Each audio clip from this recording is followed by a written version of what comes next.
introduce yourselves. Ethan, you want to kick us off? Who are you and how did you get here? Hi, I'm Ethan Stoller. Born and raised in Chicago. I went to high school 2 miles from here. I started writing for music for film. I didn't know what I was doing. A friend of mine made this short, and I didn't know how anything worked, but we took a little stopwatch and made some music. But I always wrote songs and was interested in it. And a few years after that, I took some courses and learned how it actually kind of works. And my sister-in-law was nice enough to let me score her documentary, which was on PBS, and that led to some more work. And I was longtime friends with the Wachowskis of Matrix fame, and they kind of brought me in the fold later on, starting with V for Vendetta. I wrote a song in that movie.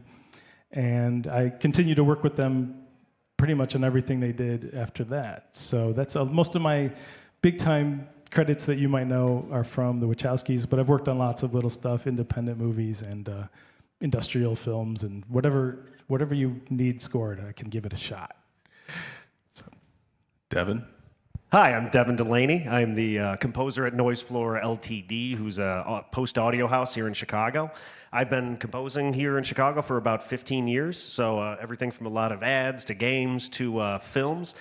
Weirdly, recently, a lot of Christmas films, so if you're into that whole thing, on Hulu, Reporting for Christmas, Christmas on the Ranch, and some other things with Christmas in the title. But no, I started out as a little punk rocker, went to music school, and then slowly fell in love with music production and film scoring, and then kind of haven't looked back since. Yeah. John, also Yes. known as Decius. Decius. Okay, Yes. sorry, thank you. Yes. Yeah, also a Chicago native, born and raised, live in the suburbs now. I have a degree in music composition, and I started out in the industry working on ads. I worked at a music house in Chicago called Dupe Productions, and that's where I really learned about production. There was a difference between composition and then production, which are two kind of different beasts. And so, yeah, I cut my teeth on things like Tide commercials, Walmart, McDonald's, GMC, U.S. Army, like whatever was available. That's what I got to do, and started there, and then continued to work in film scoring when I moved to L.A., and then most recently score mixing, which you'll see an example of today. I'm also a professor of music production at Prairie State College, and I teach music production and technology there. Right on. So I'm curious in the room here, are there any folks who work in post-audio? I know we have somebody who works in live audio recording. So we have a couple. What's everybody else doing? Just shout it out. We have some writers, I know. What other roles? Production. Okay. We have any directors in the room? Producers? Okay, so those are things too. Great. So we'll, we have a small crowd here, so we're happy to answer questions. We'll have some time for a Q&A at the end. But I think for the room, knowing that that's our audience, let's define some of the roles, because I think sometimes there can be confusion. So I'll lob it out, and if you guys want to answer. So let's define first the music composer versus the supervisor. Anybody want to? I can rock it. Yeah. So typically, your music composer is going to be creating original music for your film or original songs, kind of one or the other or both. So that's everything they're going to take from y'all having a creative conversation with them, talking about the type of music you want, to them demoing and doing demonstrations of that music, to y'all placing it in your cut and them doing any fine sort of composition to that. So that's kind of the best way to put it. So anything that's originally being made for your movie is going to be handled by your composer. Does that include vocal music? It can, yes. As a composer, I do a lot of, my background is kind of split with you. Like, I do a lot of custom songwriting too. So for example, like I'm on a NDA'd kids show right now, and I have almost written, we've done like 32, 33 original songs for that show. And usually that type of stuff we're doing if it's being performed live in pre-production, so before they're even going to set. And then, when we get the episodes, we're gonna be post-scoring and doing that whole sort of thing. So it is both song and actual composition, just the instrumental stuff. Anybody else want to chime into the music composer versus supervisor? Versus supervisor? Yeah. Who wins in a fight? Yeah, I can talk about music supervisors. Music supervisors work with composers and whoever else on the film is going to be contributing music to the film, whether it's songs, or like an original written song, or a song that they have to license. Even like pre-composed cues that need to be licensed within the film. A music supervisor will typically handle, they kind of live in both worlds, the creative and business as well. So they'll also work with the director to figure out, okay, what kind of song do we want in these particular scenes? And they'll have a talk about budget, which is really, really, really important, because if you cannot afford a Lady Gaga song, which will probably cost $250,000 or more, then you have to find a different artist who sounds like Lady Gaga at the budget that needs to be met for that particular cue or scene. So that's in part what a music supervisor does. Okay, how about music editor and score mixer? I can take music editor. I guess I am one. Music editor typically doesn't show up in smaller budget films or micro budget films. The composers act as their own music editors, I would think, most of the time. But in a bigger budget project, the music editor is on the project the whole way through, from the time they're shooting and dailies are coming in. The picture editors will pass over scenes to us. We'll put in temp music, either something from a library created by the composer for that project, which is a newer way of approaching film and TV these days, and I think it's a good way to approach it. Or you, as a music editor, you cut in temporary music from other sources, just other film scores, something that inspired the director. And after that, you go to spotting sessions, which is where you watch the film from start to finish, and you make notes of where, literally, like what time code music will start and what time it will end, and the music editor makes all those notes and communicates that with the composer if the composer's not at the meeting. After that, anytime there's picture changes, the music editor will make changes to conform to those picture edits to make sure it still sounds musical. Once we took 9 frames out of this, like, oh god, that's the worst number. The music editor, though, we have technology and software that the picture editors don't have. So they can cut a rough cut of music, but it usually won't sound very musical, so they need us to use our special machines.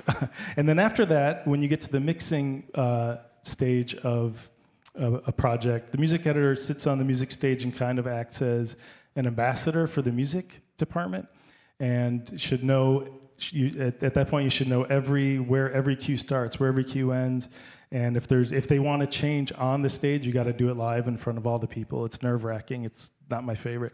And then afterwards, you make the cue sheets, which is how the people who have licensed music in the film get paid. So it's a great job. I recommend it if you're a music person to investigate how to get that job, because I love it. I love doing it.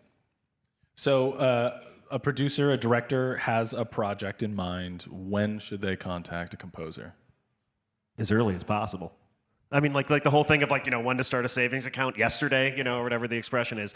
But no, as we were saying, a lot of times, as you're seeing, when we can go into the edit with a bunch of music that the composer has written for that show, I find the project or show or film, that project turns out better because they're having directed conversations, and then you're avoiding, a thing we'll get into later, probably temp love. They're avoiding having to use all that temp music that really, can be creatively constricting and all that. And then there's also practical reasons. There may be things on set, for example, the show I'm working on where there's a lot of custom songs that people are performing live. That needs to be locked into place. You can't really fix that in post with it sounding good. So those are those kind of things to consider. If you're, a cookie cutter standard film where we just got to post score it, that's fine. Get in contact with them when they're, you're at the edit and all that. And I would also keep in mind that when you're talking to a composer and we can help you, sometimes your budget is going to kind of dictate when we can really get in the weeds with your film. If at a certain point, occasionally I'll get on films when we're right at picture lock and we just have to roll and we have 6 weeks or 4 weeks to knock that thing out, and that is what it is. 6 weeks? What a luxury. Yeah, right? Yeah, no, 2 weeks, you're done, here, go. So you'll deal with that insanity. But at the same time, if we can get out ahead of it, that can make that job easier. And when I have jobs that I know have maybe a really brutal post schedule where I'm like, okay, we get picture lock this day and I got to deliver by when. I don't want to have to write 22 minutes of music in that day. So we're pre-writing as much as possible. And that can also help your edit, and it can help you discover scenes play better. I mean, there's 1,000 reasons to get us involved early. Yeah, and also when we make cues, it's usually, unless it's some kind of solo, there's different stems. So you'll have your piano stem and your bass and your flute, and you can separate those out. And sometimes you'll discover things in the stems that you didn't realize you had. Like, oh, this little flute part from this cue I thought was an action thing, but it happens all the time. Especially, I worked on a TV show where it was just a lot of music. It's called Sense8. And we would make those kind of discoveries a lot. It was fun because you see, whoa, I didn't know that was there. Yeah, we're like the bridge of One Piece that's like an afterthought somehow inspires, like, oh yeah, that's the main cue in our main theme. How did Absolutely. I stupidly stumble on it? It's great. I often call the composer the last actor because they're one of the last people to evoke emotion onto your picture. And so you do want to bring them in as early as possible, like you would bring your main characters on as early as possible, right? They need time to be inspired. They need time to talk to the director, to the producer, to see where the vision is, so they can, properly do what they need to do to get into character. And this is often a composer's job as well. In a horror scene, we'll intentionally freak ourselves out like the characters, so that the music that we write feels like you're getting freaked out, right? It just doesn't come from nowhere. We need time to get into character, so to speak. So yes, as early as possible. Yeah, that's a good point. Let's take a look at something. Ethan, you provided a cue for us. You want to set the scene for us? Sure. This is from a TV show I scored called Work in Progress. It was on Showtime. And this scene is from episode 207. Our main character is Abby, self-described fat queer dyke, as she says, and she has a lot of neuroses. And one of her obsessions is Vincent D'Onofrio from Law and Order and lots of other projects. So we learned that in season 1. So by season 2, after we got renewed and it was actually a show people recognized, they were able to land Vincent D'Onofrio to do a guest appearance cameo. And in this scene, she's walking down the street the day before her dad ended up in the hospital, and they're not sure if it was maybe a suicide attempt, and she's trying to process it, and she encounters a fantastical person who she has a crush on. I think that should set us up. That's great. Oh, thanks. Round of applause. It's fun to watch that with an audience because you usually haven't had that experience. It's nice to hear the laughter and stuff. It's cool. So there's a lot of different ways to solve a scene. So I love the different ways you pace it, and we got a little bit of free jazz going. So you want to explain a little bit how that music came together for all of those? Sure. I remember this was it was a fun one. I remember the editor who did a great job, Bettina Zechariah Trevoranis.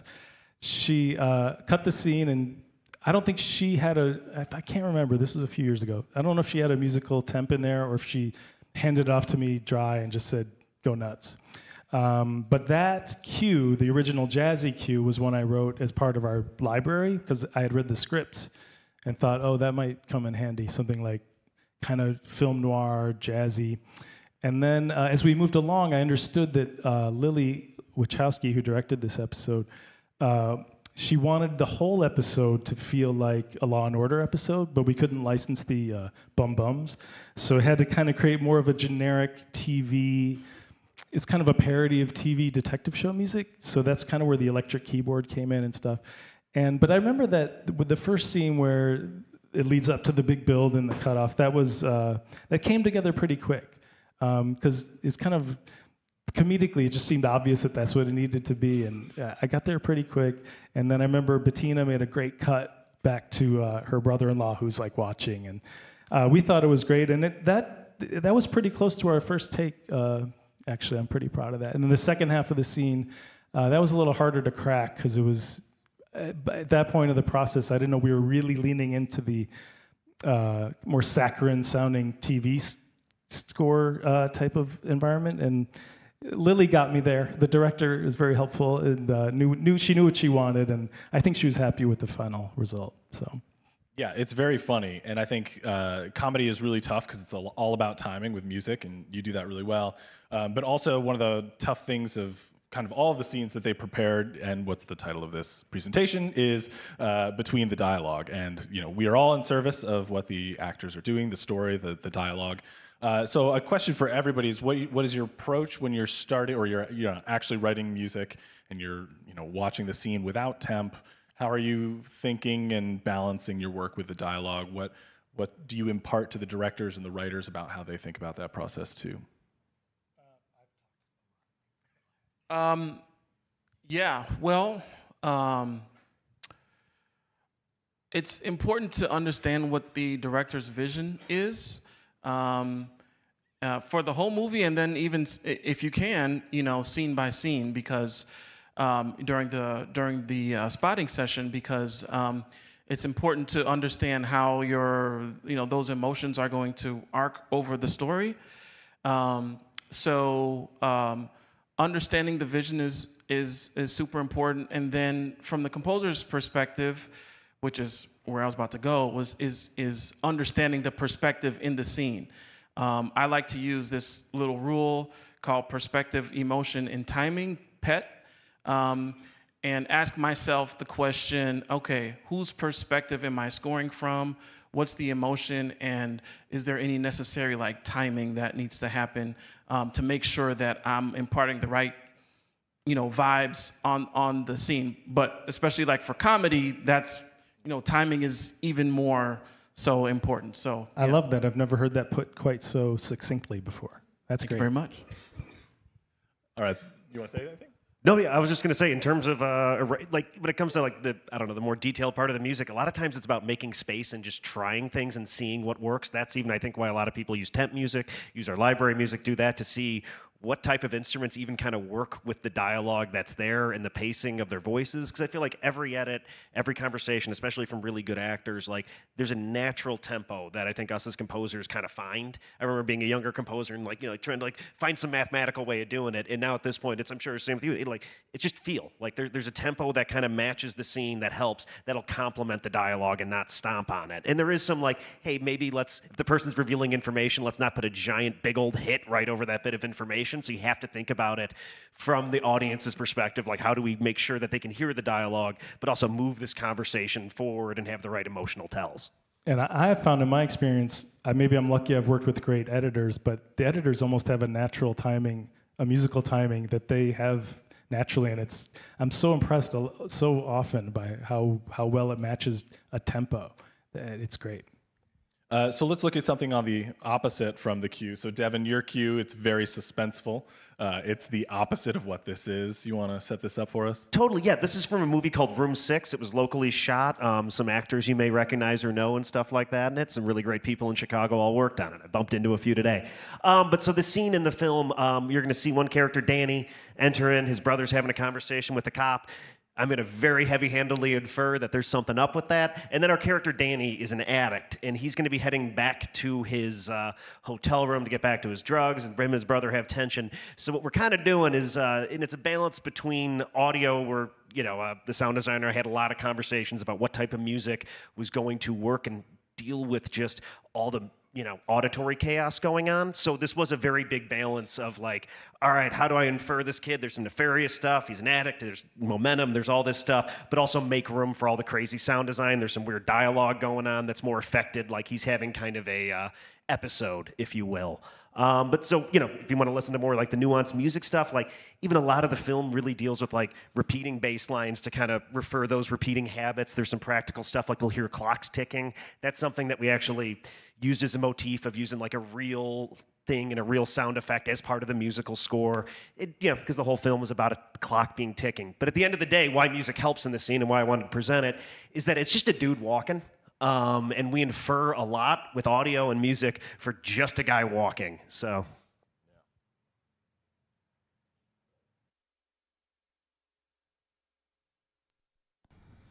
Sorry to hear that, son. Perfect timing, Mr. Asher. You didn't happen to call 911, did you? No, I didn't call you. I didn't call. No. I thought not. The officer here was just responding to a call. Oh. Mr. Asher? You don't look well, son. Will you come down here about those towels you asked about earlier? I'm so sorry about that. I thought you had gone to sleep.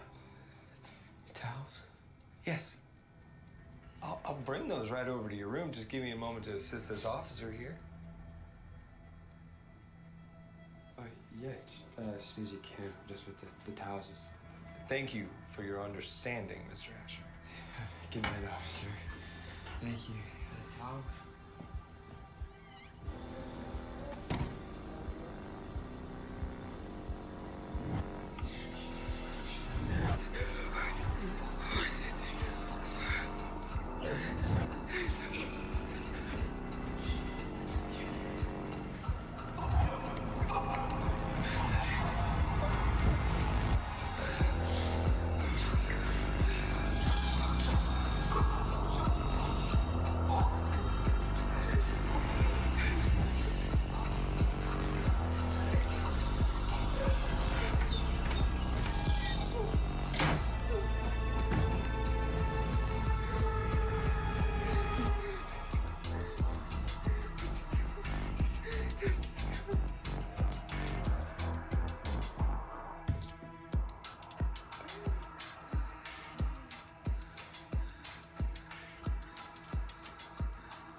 Nicely done.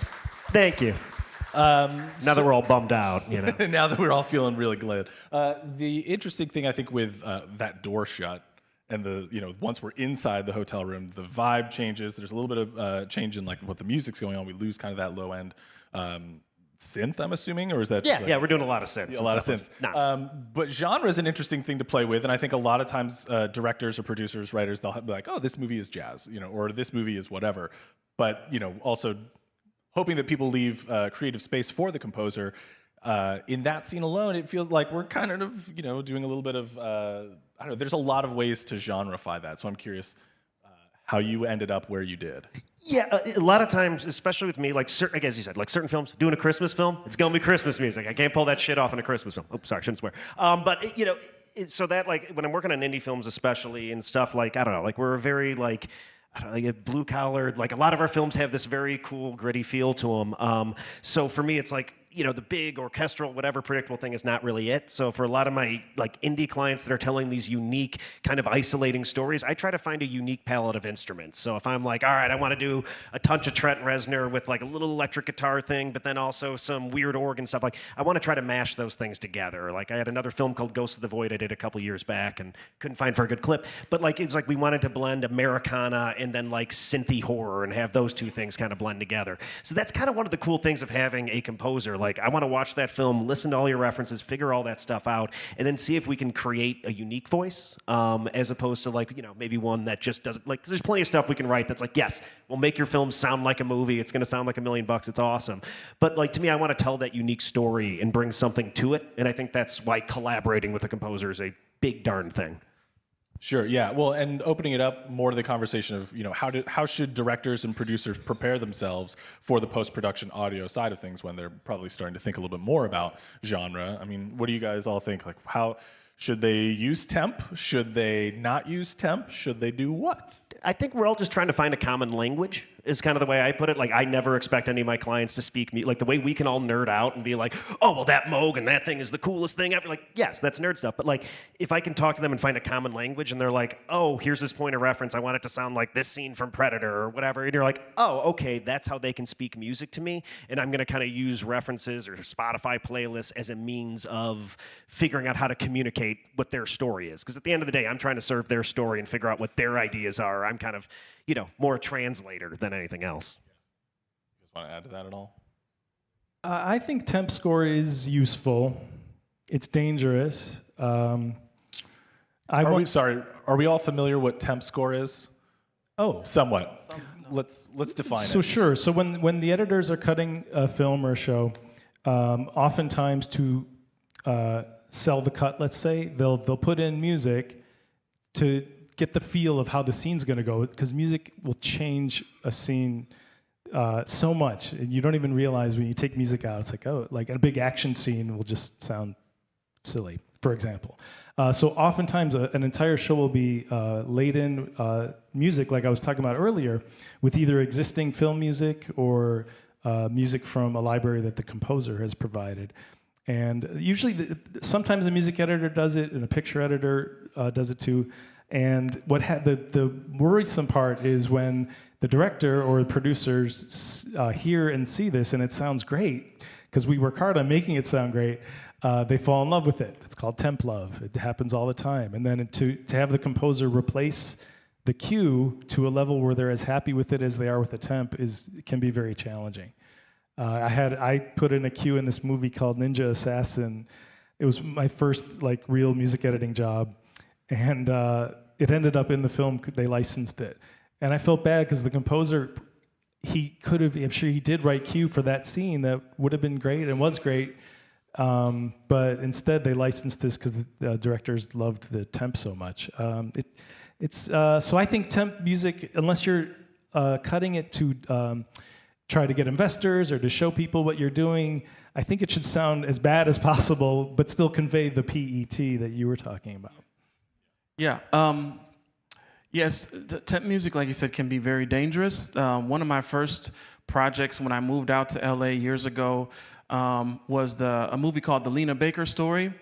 And there was a scene at the very end that had a gospel song, very old gospel song, that was public domain. Does anybody know what public domain means? Okay, no, okay, so public domain means that this song, the original song is in the, you don't have to pay copyright fees for it, pay royalties for that. So you can use it however you want. There's like a bunch of Mozart and Bach and Beethoven. You won't get like a copyright infringement lawsuit against you.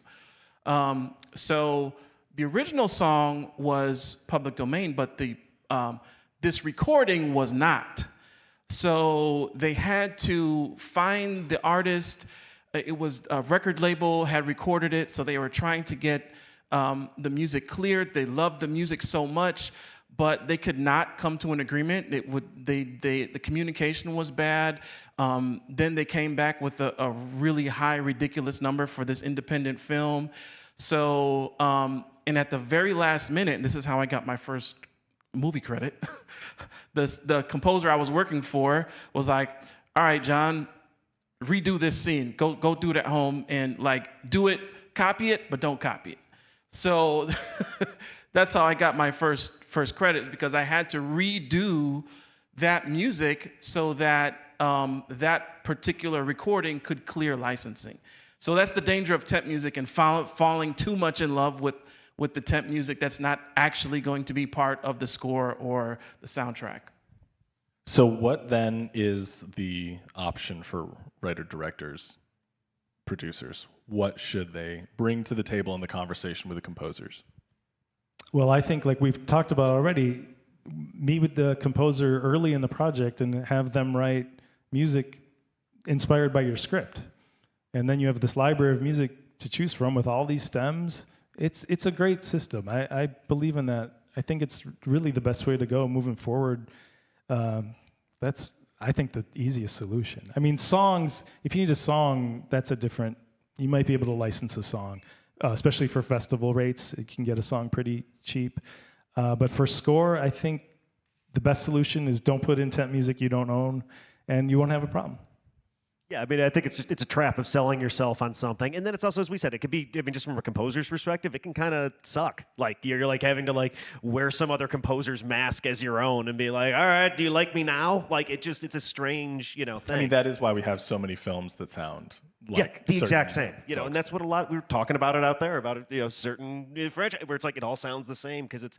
And I've had to work for that franchise in that time, and it was literally like, hey, you have to use these names and sound the exact same as this or this character or that character, like no more original. Like happy to have a job, happy to work, but it is a very constrictive way to work, you know? If I could give one example, a concrete example, I'm actually writing hopefully a TV show about, and there's a character, there's a composer, and the picture editor, it's a commercial for a jewelry store.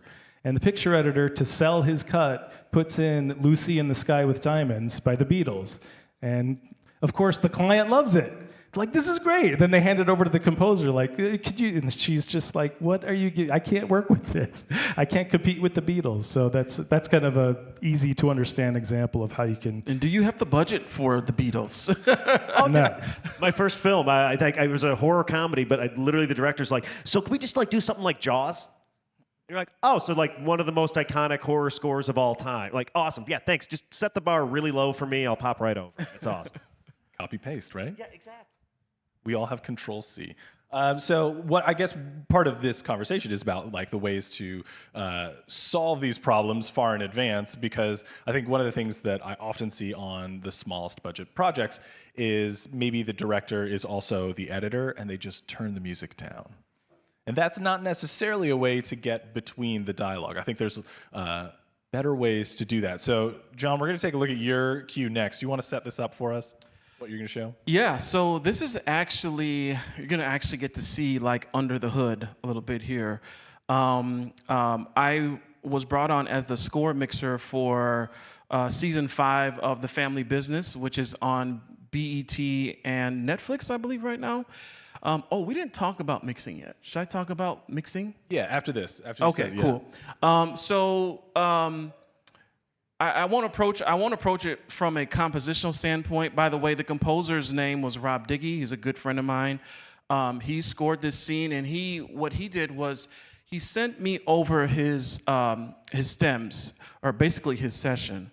And my job was to balance everything that he did musically so that it would balance with the dialogue of the scene. And this particular scene, and pretty much how I got all the materials from the production company, the dialogue quality is really bad because the microphones that the actors are wearing, they're picking up sirens outside, they're picking up all the ambient noise, cars whizzing by, and so it doesn't sound very clean, but this actually helped me figure out, it helped me to give myself the goal of, well, if I can hear the dialogue with the music in this bad of audio, then when they clean this up, it's gonna sound really, really good.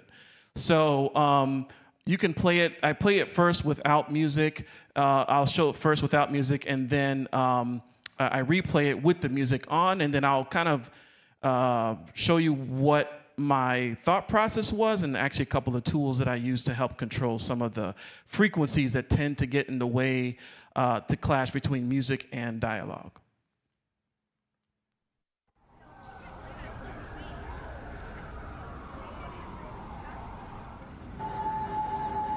I told you, I am not getting in that car.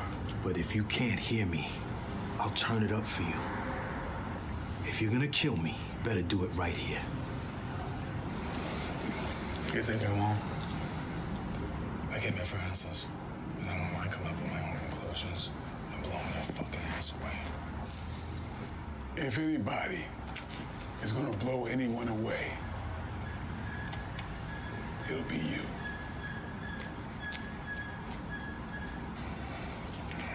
Antonio, tell your men to put their guns away.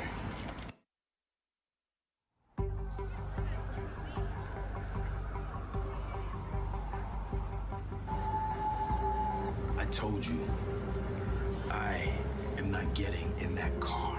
But if you can't hear me, I'll turn it up for you. If you're gonna kill me, you better do it right here. You think I won't? I came here for answers, and I don't mind coming up with my own conclusions and blowing their fucking ass away. If anybody is gonna blow anyone away, it'll be you.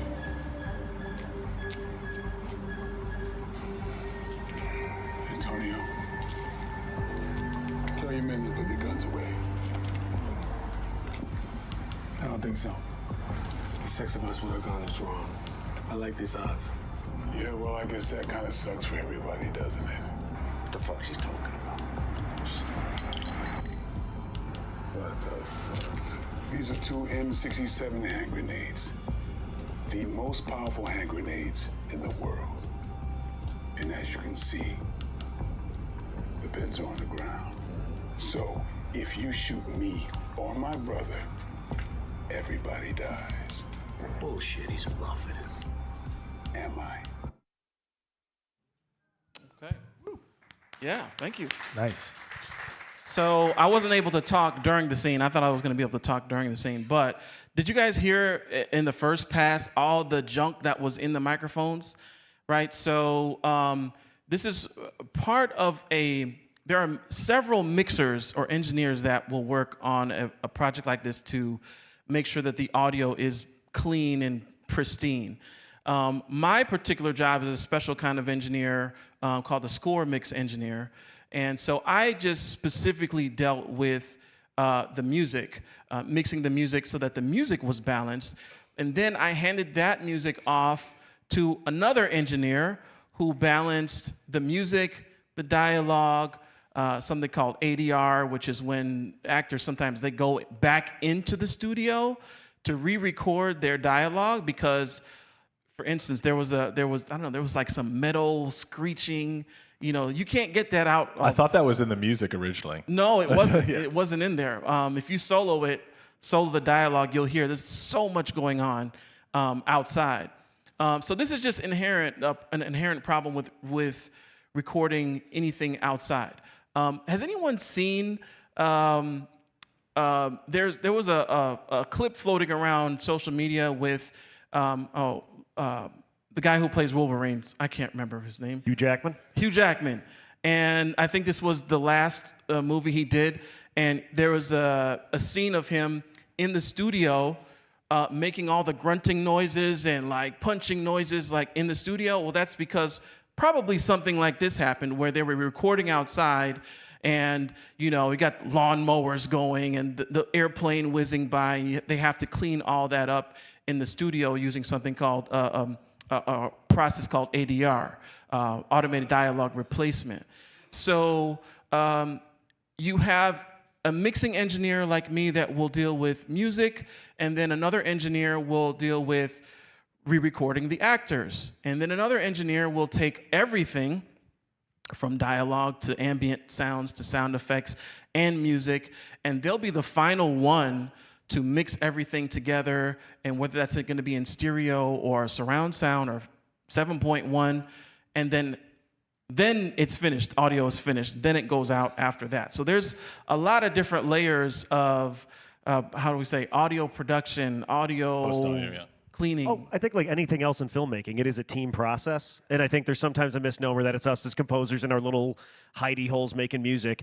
But then, you know, like working at an audio facility, it's like when I'm working on a film, we have, you know, Jamie, our head mixer, is going to be the person that mixes it. But there's a sound designer, a sound effects editor, someone handling ADR, somebody handling Foley, which is all your body noises. You can see Katie up at Camera Ambassador if you're into that world.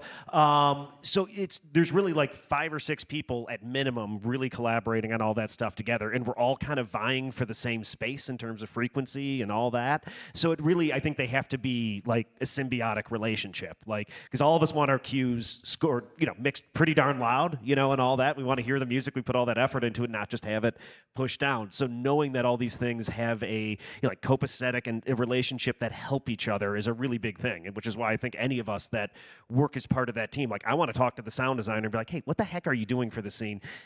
Even just out of practicality of like, I don't want to waste my time. Like, I don't want to write this super dense, intricate piece of music if all I needed was something simple and it's not going to come through in the final mix. Just like the Foley team's not going to want to go and do every little nuanced footstep in that if it's going to be all music and sound like a music video. So there is a part of that just collaboration to help each other save time, but also help each other focus our energy on stuff that's going to be heard and matter and all that. Yeah, and this is why you hire noise boys, to make sure you get good audio on the front end, so Yeah. we don't have people Absolutely.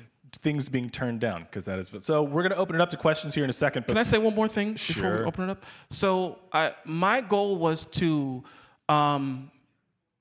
make sure that they did not have to touch the music levels at all. So if you saw some of the tools I was using, I don't know if you guys know about frequencies. Anybody know about frequencies and things like that? Okay, some people do. But there was a tool that I was using, and you saw like a big scoop in the graphic. What I was doing, I was pulling down some of those high-end frequencies that tend to clash with dialogue.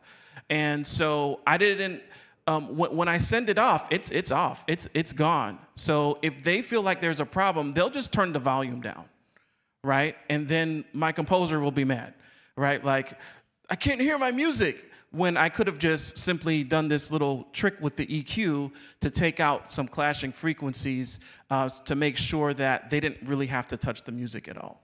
And I just want to say, while EQ is amazing, it doesn't work like a color palette in Photoshop where you can pull all of the greens out. It's not exactly the same as that. So I don't want to misconceptions about how audio frequencies can be pulled apart. I think as a composer, it's good to avoid the same frequency as dialogue when you're writing the cue, so you don't have to count on the mixer to do that. Sorry, Mr. Composer. Yeah, no, you want to work around it and all that. Like, I finished a project where like the lead had this like very like Ryan Gosling, quiet, mumbly, understated thing, and it was so freaking hard to write music that's like, all right, it needs to be active and bombastic, and he's just like, I'm the saddest I've ever been. You're like, oh, how, like, and that was just, it was literally a challenge from pre-production to post of like, yeah, this guy's performance is great, it's nuanced, I want to bring out the nuance, but can you just speak up a little bit, like a little more with your chest? I don't know. Why not just turn up the dialogue? Exactly. All right, so do we have any questions here in the house? Yeah, however you want to handle it. Emerson, you're up in the front. So since you're walking that way? So when it comes to hiring a composer, does that usually come from the sound designer or the director or the producer? Who's usually hiring you guys? Whoever wants. For me, usually it's producing. And like, I'm part of a house though, so we have, I have a producer that kind of handles a bunch of that stuff for me. But usually it's coming from directors, producers, someone involved at that level of the project. My experience is the director hires me. Same, director. Yeah, and I'd add to that, for those composers in the room, this is where relationships with directors can be useful, because as they're like thinking about a project, you can kind of be part of the thinking about a project, so that when they do have the producer, they're pitching you to that producer.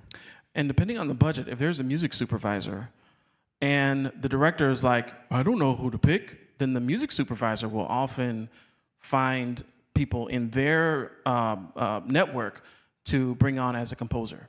So I mean, I've even gotten brought in by editors and stuff like that, where it's like, hey, first person completely dropped the ball. We need somebody. All right, Devin doesn't suck, and then you come by and do it that way. So it's kind of why, like, it's cheesy, but like the networking with everybody in different crafts, you have to work with them anyway. So, you might as well help each other out.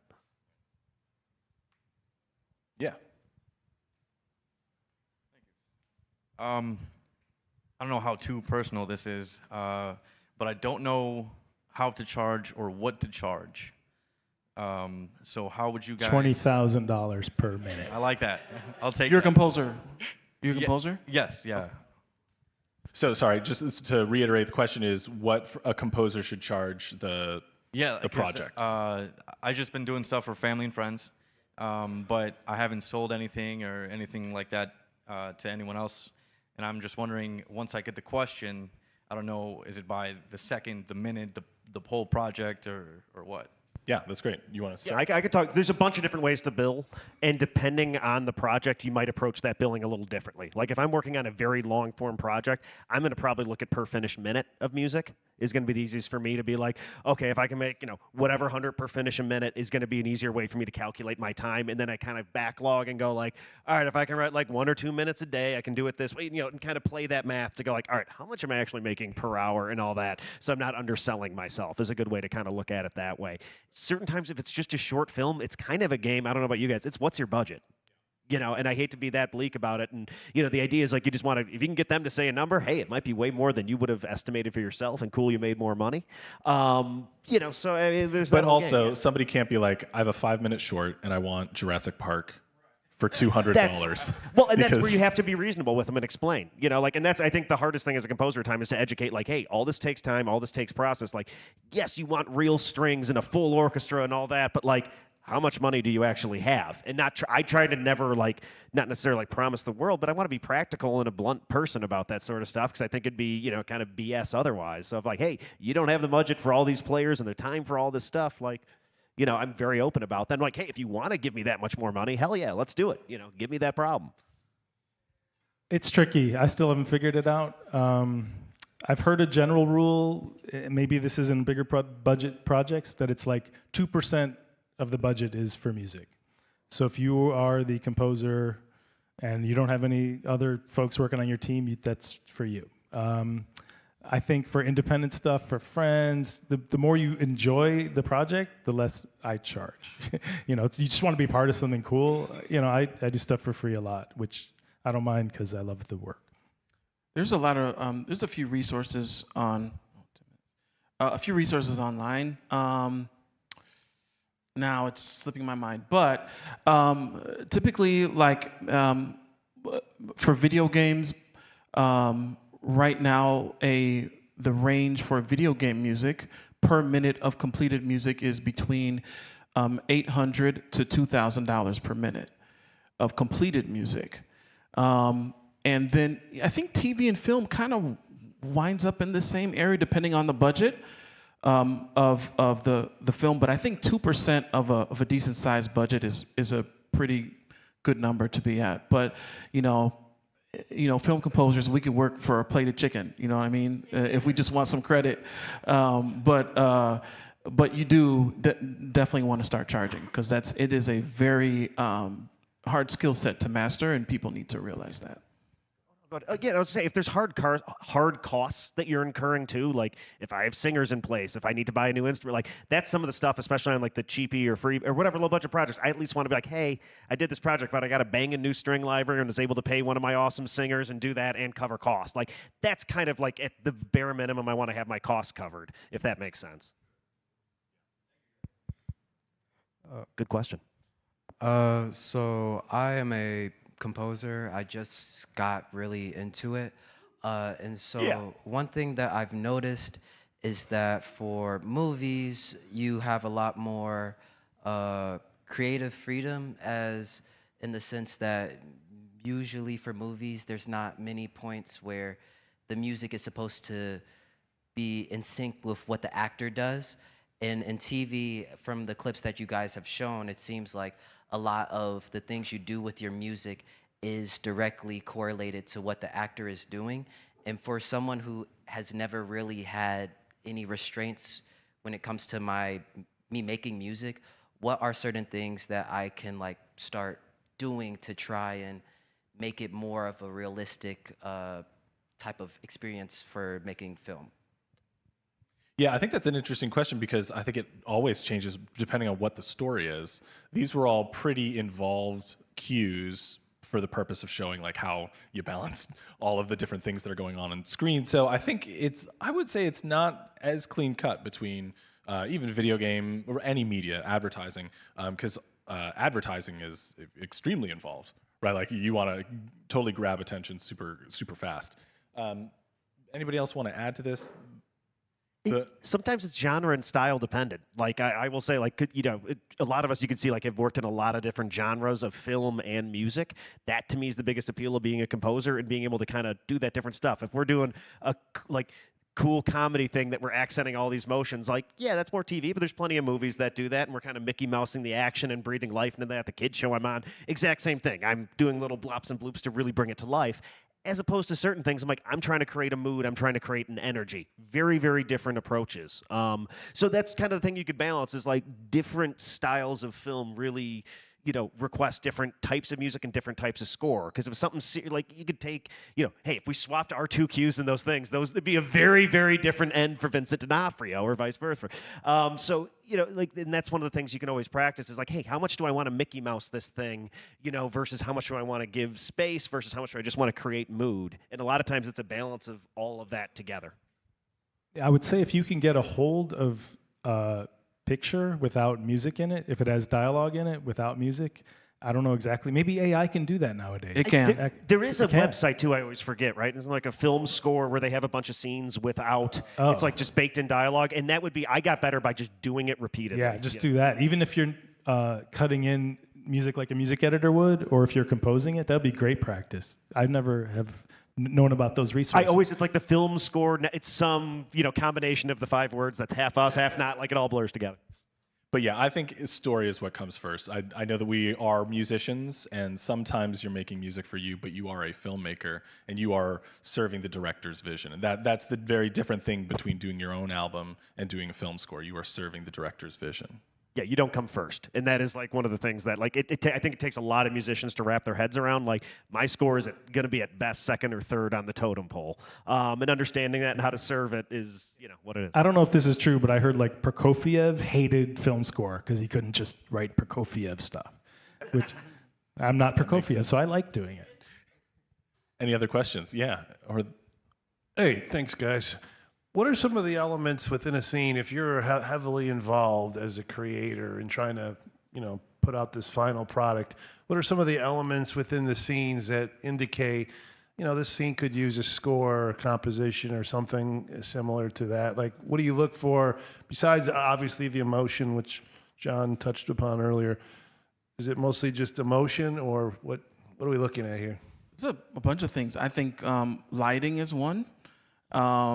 If it looks like, oh, this is serious, right? Then it's more than likely it's going to need a little bit of music there, maybe a lot. That's when you talk to the director to figure out the direction. Camera moves, push, pull, stuff like that. Jittery things happening with the camera that can speak to, there's probably going to need some music here. So I don't know. What do you guys think? I even think sometimes it's like, does the scene need to be moved along?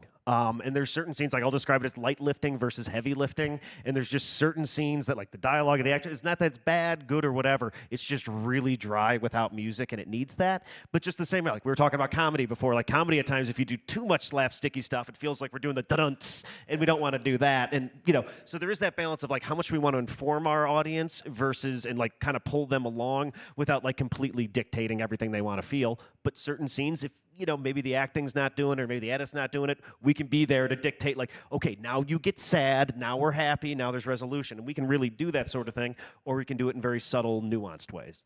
Yeah, is the actor already delivering this, and we don't need anything more? You can have a heightened, chaotic scene that's just traffic noise. You don't need, Birdman-level drums, and I think it just depends. Yeah, certain times when the actor's crushing, this is not just me being lazy, especially when I'm working on a flat budget, but I'll be like, the acting just kind of has to sing here. Let it be hyper-realism, let that happen, and it's not just me being lazy and not wanting to write another 2 or 3 minutes of music to get through the scene. It's just, so it's a taste thing, and that's where temp music, again, is huge. Try it with and without. Like, if I don't know if a scene, if I'm making that, if the director gives me that freedom, I'm probably playing Spotify along to be like, all right, does this help, or does this kind of almost undermine the scene and make it too cheesy or sappy or kill the humor or kill the pacing? Great question. We had another question here in the front. Hi, how are you? Question. I have a lot of friends that are indie music artists that I have connections with in Chicago, and if I had a project, say feature or short, and I could get licensing from them to use for my project, and then give it to a composer under the guise of, this is what I'm thinking, but honestly, do whatever you want. Is that more helpful to you, or does that put you in a box? Is that more fun or less fun to do? I don't know if I understand that they're your friends. Yeah, and so you can, if I why don't have you just friends- license the music from them, but what if I wanted to put in certain parts of like a film or a short? So you want music from artists, and then you Yes. want a score from a Yes. composer. So At two cer- separate things. Yeah. Okay. And then so what was the ending question? So the question is, if you can you use their music to help score? Oh, to like interpolate the melody into Yeah. the score? I think so. I think if Certain they're, times, especially yeah, if they're with your approval. friends, Yeah, it that's depends all on contract, negotiable. right. They could sell you those rights for $10 and Yeah. move on with it. Yeah. Yeah, with approval. Yeah. Yeah, you'd have to get approved. Like certain artists may be cool with that. Certain ones may be like, absolutely not. No one's touching my stems. I'm doing that right now. Yeah. But at the same time, if you are licensing a bunch of music, and there's plenty of films that are driven by that, like as the composer, I want to know what you're licensing. In like a word that I feel like we should have used here and I totally forgot to was continuity is a big thing that composers add to projects. Where if you have all these cool indie Chicago artists and a composer can kind of create some continuity between all those pieces that still feels like Chicago, still feels indie, and is a part of your score. So they can kind of be not even just like musically, but just aesthetically and genre-wise, like kind of tying all those things together, if that makes sense. And I think we're going one more right here in the front.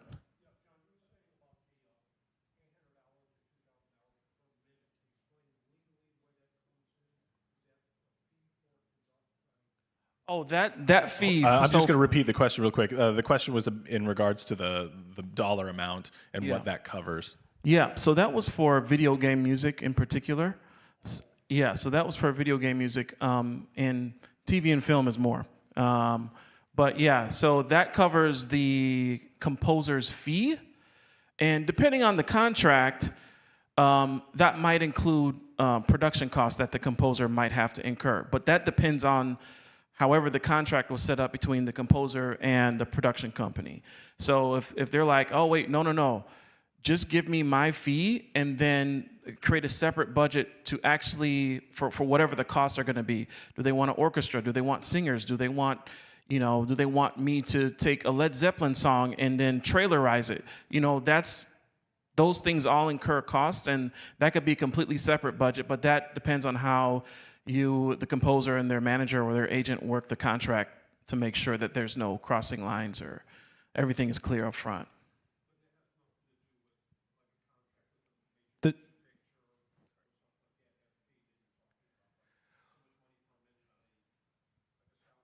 Yeah, well, the concept works for any TV, film, video games.